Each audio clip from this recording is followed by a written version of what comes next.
And I've been thinking for a while about some things I could say on the subject that we were on, which was the mystic quest, the quest for union with the indescribable reality. Should be clear that it's kind of an illusory quest. How can anything not be in union with the indescribable reality? It has to be. If it is, then it's part of that indescribable reality. I guess what we really mean is a consciousness of that union on a human level, and what that's like can be described to a certain extent, even if the reality is indescribable.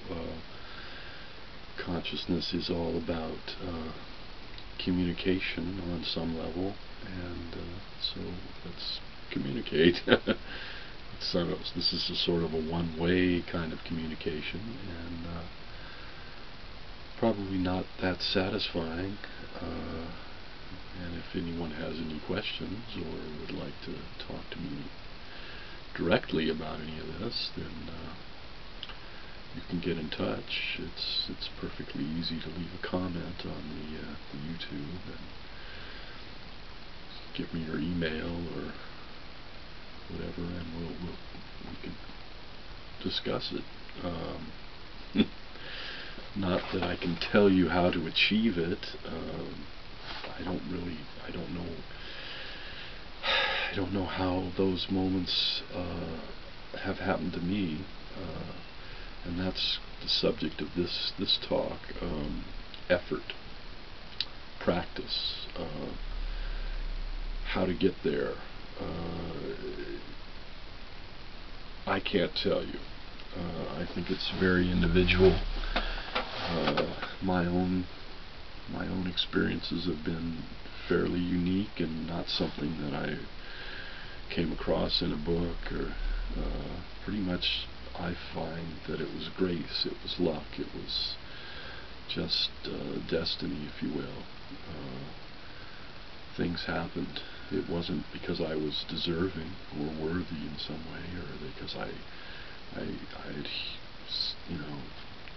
underwent some kind of process of training. I have done practices. Perhaps that's an indication that someone is seeking.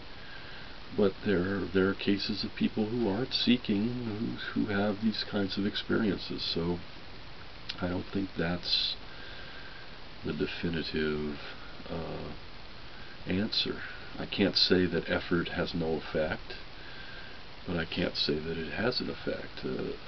Certainly there are people who've spent their entire lives in a very sincere and passionate and driven effort to achieve union with the indescribable reality, whatever they might call it, and they've failed.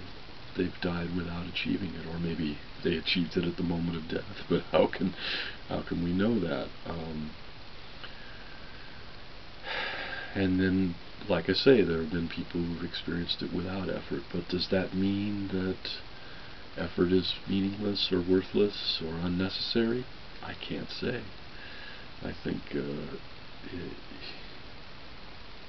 perhaps it's more likely to happen to someone who's seeking. Until we can make some kind of scientific study of this, we really don't know. And it's very difficult to make a scientific study of something as utterly subjective as this. Perhaps you could, have people go around with some sort of brain measuring going on all the time, constant monitoring, and then when they have an experience, they could report that, and you could look at the record and see what kind of correlation was going on in the brain, if any. And that would be very interesting, but it also would be extremely impractical and very expensive, and not something that's likely to happen anytime soon. There is a certain scientific value in testimony.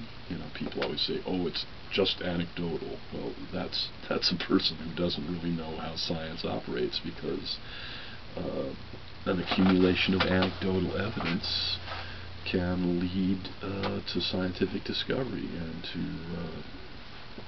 the creation of either experiments or very measured observations that indeed do give us scientific information. However, it's very, very tricky, and evaluating anecdotal evidence is an art. It's not something. Not every bit of evidence is equally creditable.